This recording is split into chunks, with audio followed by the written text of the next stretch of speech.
parallel line. In that, we learned about the definition of parallel line. Then we see the angles formed by the parallel line. Then we see some properties of parallel line. Then interior angle theorem, corresponding angle theorem, alternate angle theorem. With the help of this point, today we are going to start the practice set 2.1. See, in the practice set 2.1, first example is we are given a figure. In that figure, line RP parallel to line MS and line DK is their transversal. Angle DHP is equal to 85 degree and we have to find the measure of the following angle, which are angle RHD, angle PHG, angle HGS and angle MGK. See बघा practice set 2.1मध्ये पहिलं जे example आहे त्या पहिल्या एक्झाम्पलमध्ये आपल्याला दिलेलं आहे line R P is parallel to line M S and D K is their transversal and angle D H P is equal to 85 degree. ह्या आकृतीचं आपल्याला व्यवस्थित निरीक्षण करायचं आहे आणि कुठले अँगल आपल्याला फाइंड आउट करायला सांगितले ते आधी बघायचे. त्यामध्ये फर्स्ट अँगल आपल्याला फाइंड आउट करायचा आहे बघा, angle R H D. For that identify this angle R H D in the given figure. See R H D कुठे आहे ह्या आकृतीमध्ये आपण व्यवस्थित निरीक्षण करून घ्यायचे. आर एच डी अँगल इथे आहे बघा, अँगल आर एच डी. मग हा angle R H D find out आपल्याला कसा करायचा आहे. Think about that. If you observe this two angles very carefully then you will notice that these angles are linear pair angle and we know that the sum of linear pair angle is equal to 180 degree. You have to use this property. म्हणजे आपल्याला माहिती आहे की linear pair अँगलची सम किती असते 180 degree. So आपण इथे लिहिले आहे angle R H D plus angle D H P is equal to 180 degree. Reason द्यायचं आहे, रिझन जॉमेट्रीमध्ये मस्ट आहे linear pair angle. Then put the values in this angle RHD plus angle DHP which is given, which is 85 degree. 85 plus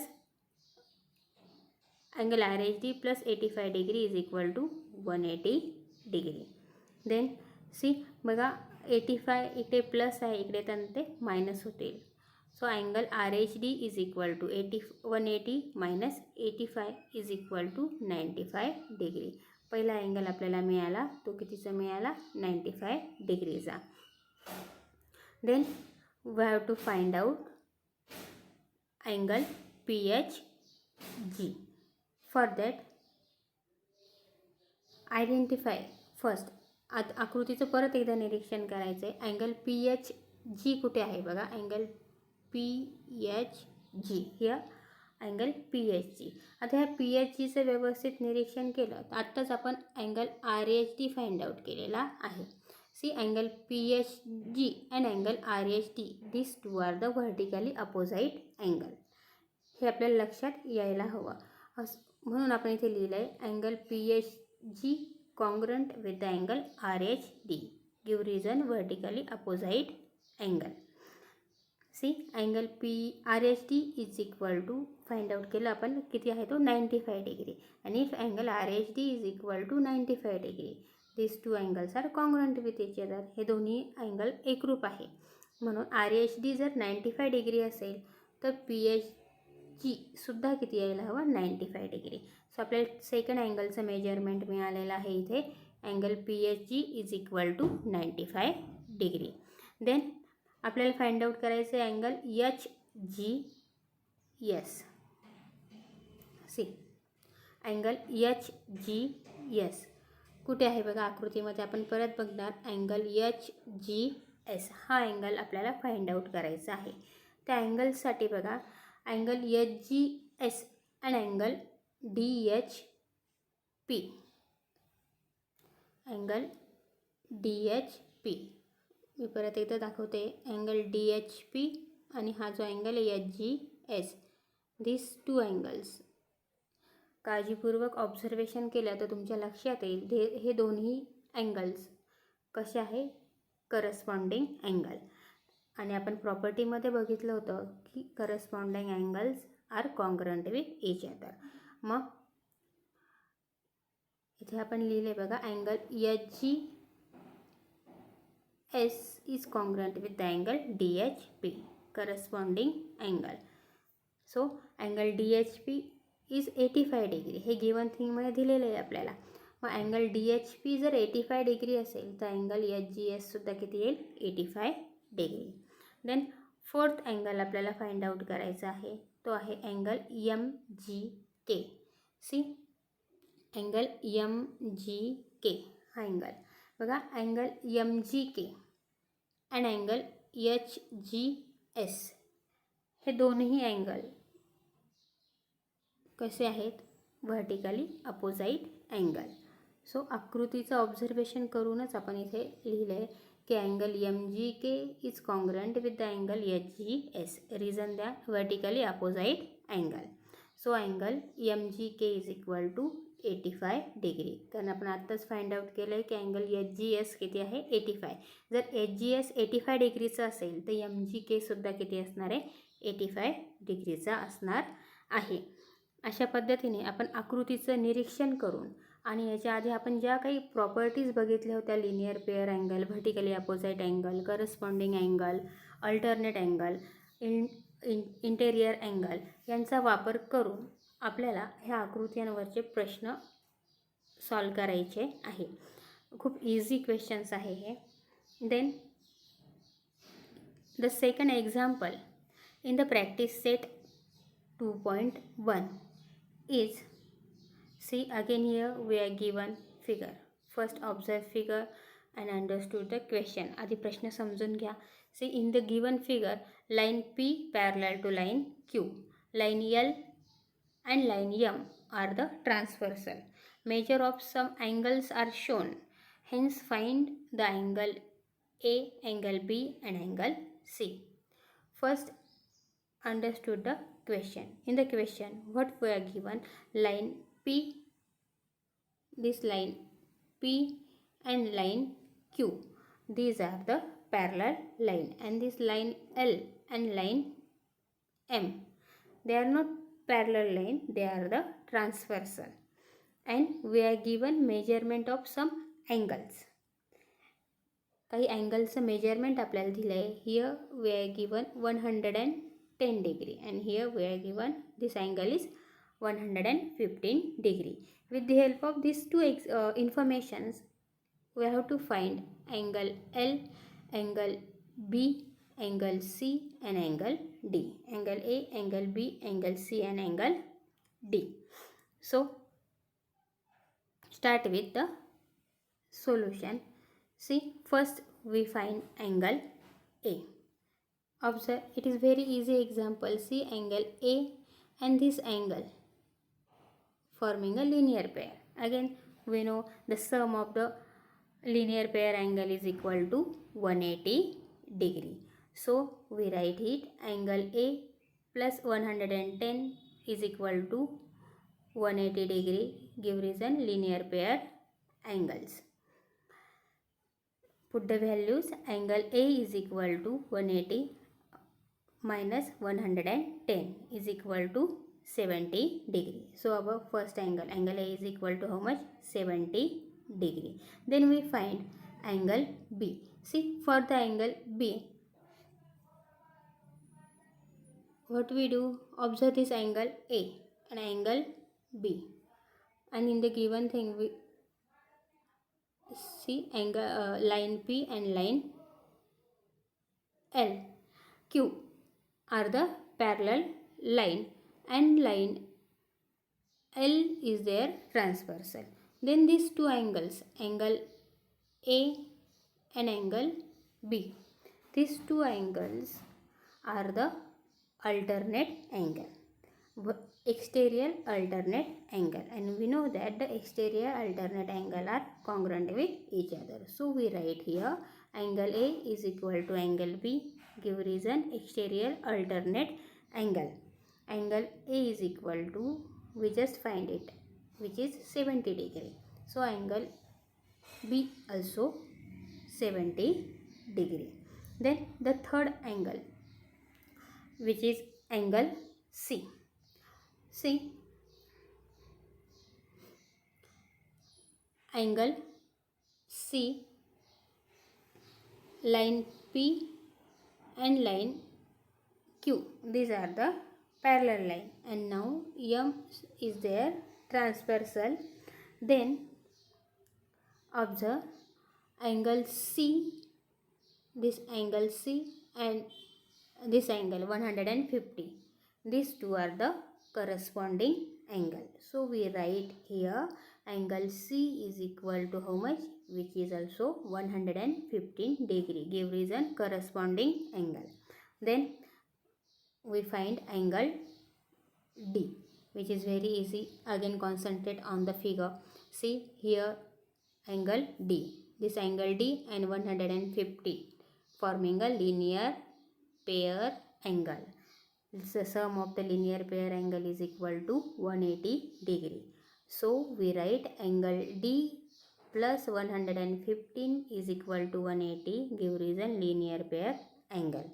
So angle D is equal to how much? 180 minus 115 is equal to 65 degree. In this way we find out the measurement of this 4 angle. Then the third example in the practice set 2.1 is, we are given a figure and our question is, see in the figure line L parallel to line M and line N parallel to line P. Then we have to find out angle A, angle B and angle C from the given measure of angle. यामध्ये बघा काय दिलेलं आहे की line L आणि line M या parallel lines आहे and line M and line P ह्या सुद्धा कशा आहे, पॅरलल लाईन्स आहे. आणि गिवनमध्ये अजून काय दिलेले, फक्त हा अँगल आपल्याला माहिती आहे इथे तो किती आहे, 45 डिग्री इतका आहे. आणि या इन्फॉर्मेशनच्या साह्याने आपल्याला अँगल ए फाइंड आउट करायचा आहे, बी फाइंड आउट करायचा आहे, अँगल ए फाइंड आउट करायचा आहे, बी फाइंड आउट करायचा आहे आणि सी फाइंड आउट करायचा आहे. मग त्यासाठी बघा पुस्तकातली जी डायग्रॅम आहे, आपल्या टेक्स्टबुकमध्ये जी डायग्रॅम दिलेली आहे त्या डायग्रॅममध्ये इथे मी जो अँगल लिहिलेला आहे ना, हा अँगल दिलेला नाही आहे. आपलं एक्झाम्पल इझिली सॉल्व्ह व्हावं म्हणून आपण काय केलं, इथे फक्त इथे जो अँगल आहे तो डी आहे असं आपण लिहून घेतलेलं आहे. तुम्ही पण हा बदल टेक्स्टबुकमध्ये करून घ्यायचा आहे. लक्षात येते सगळ्या मुलांच्या, पुस्तकामध्ये अँगल ए बी सी हे दिलं आहे, इथे जो अँगल आहे ना हा दिलेला नाही आहे. हा अँगल आपण लिहून घेतला आहे आणि त्याला नाव दिलेलं आहे अँगल डी. यामुळे काय होईल की बाकीचे जे काही अँगल्स आहे अँगल ए बी सी यांचं मेजरमेंट काढणं आपल्याला सोपं जाणार आहे. हा बदल प्रत्येक विद्यार्थ्याने करून घ्यायचा आहे. So start with the solution. First we find angle A. इथे आपला अँगल ए आहे, हा आपल्याला फाइंड आउट करायचा आहे. परत एकदा सांगते, आपण बदल काय केला, इथे या अँगलला आपण डी हे नाव देऊन घेतलेलं आहे. त्यामुळे काय आहे बघा, इथे line L and line M these are the parallel line and line P त्यांची जर ट्रान्सफर्सर असेल तर हा जो अँगल डी आहे आपण जो लिहिलेला आहे आणि हा अँगल जो आपल्याला एक्झाम्पलमध्ये दिला आहे तो किती आहे, 45 डिग्रीचा. हा डी अँगल आणि हे 45 अँगल, हे दोन्ही अँगल कसे होतील, करस्पॉन्डिंग अँगल्स होणार आहे. So we write it angle D is equal to 45 degree. आणि ह्या डी अँगलचा वापर करून आता आपल्याला ए अँगल शोधायला सोपं जाणार आहे. बघा आता अँगल डी आणि अँगल ए हे दोन्ही अँगल्स बघितले ते कसे येतील, they are the linear pair angles. and the sum of this linear pair angle is 180 degree. Put the values here. Angle A plus 45 degree is equal to 180 degree. Angle एचं measurement किती होईल मग 45 plus आहे इकडे त्यांना minus होईल. So angle A is equal to 180 degree minus 45 degree which is equal to 135 degree. Then we find with the help of this angle A we find angle B. आता बघा हा ए फाइंड आउट केलेला आहे आपण, त्याच्या मदतीने आपण अँगल बी find out करणार. परत इथं ऑब्झर्वेशन केलं तर अँगल ए आणि अँगल बी कुठले अँगल होतील, ते होतील व्हर्टिकली अपोजिट अँगल. आणि व्हर्टिकली अपोजिट अँगलचं मेजरमेंट सेम असतं. Vertically opposite angle are congruent with each other. So here we write angle A is equal to angle B. Reason दिलं आहे vertically opposite angle. So angle A is equal to किती आलं होतं आपलं 135 degree. So angle बी सुद्धा किती येईल 135 degree from 1. एकावरून आपण हे लिहिलं आहे की याचं पण मेजरमेंट किती येईल मग 135 डिग्री येईल. देन आपल्याला फाइंड आउट करायचं आहे अँगल सी. आत्ताच आपण अँगल बी फाइंड आउट केला, आता आपल्याला फाइंड आउट करायचं अँगल सी. बघा आता हा अँगल बी आणि अँगल सी हे दोन्ही अँगल कसे आहेत, these are the corresponding angle. आता मग करस्पॉन्डिंग अँगल असल्यामुळे हे दोन्ही अँगल्स कसे येतील कॉन्ग्रंट येतील. म्हणून आपण इथे लिहिले angle B is equal to angle C give reason corresponding angle.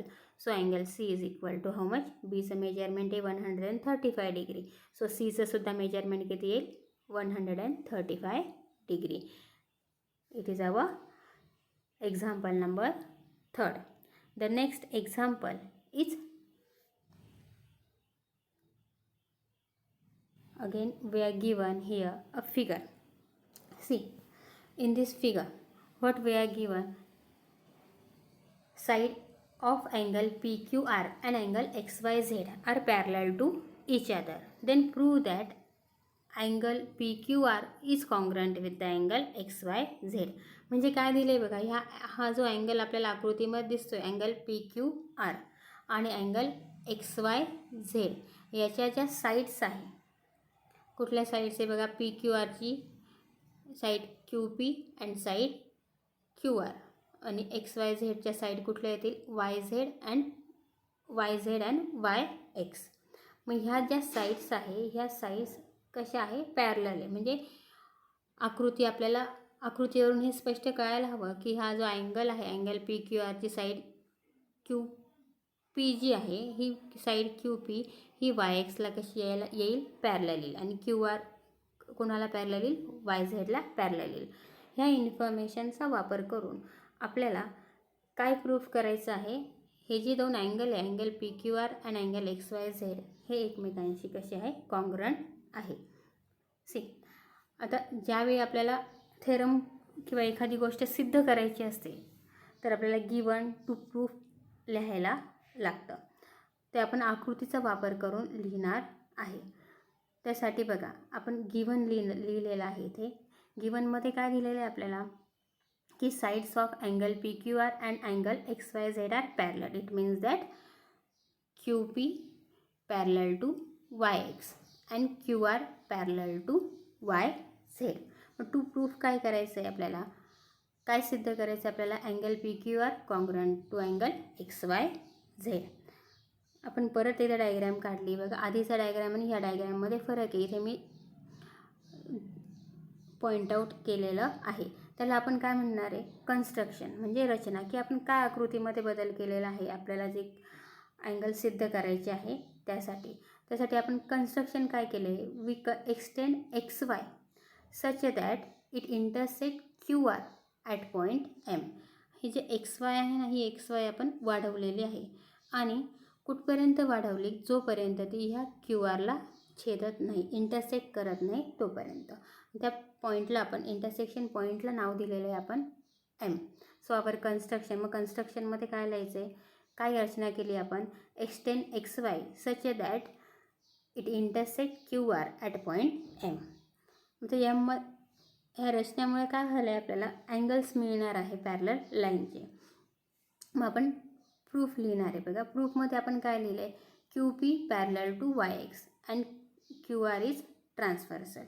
See, QP parallel to YX and QR is transversal. So, angle PQR, see, angle PQR and angle XMR, this angle XMR, हे दोन angle दिसले. तुम्ही आकृतीकडे लक्ष द्या. This two angles are corresponding angle. हे दोन angle कसे होतील? Corresponding angle. याला नंबर द्या फर्स्ट. Then angle XYZ. आता हा जो अँगल आहे बघा, अँगल XYZ, दिस अँगल,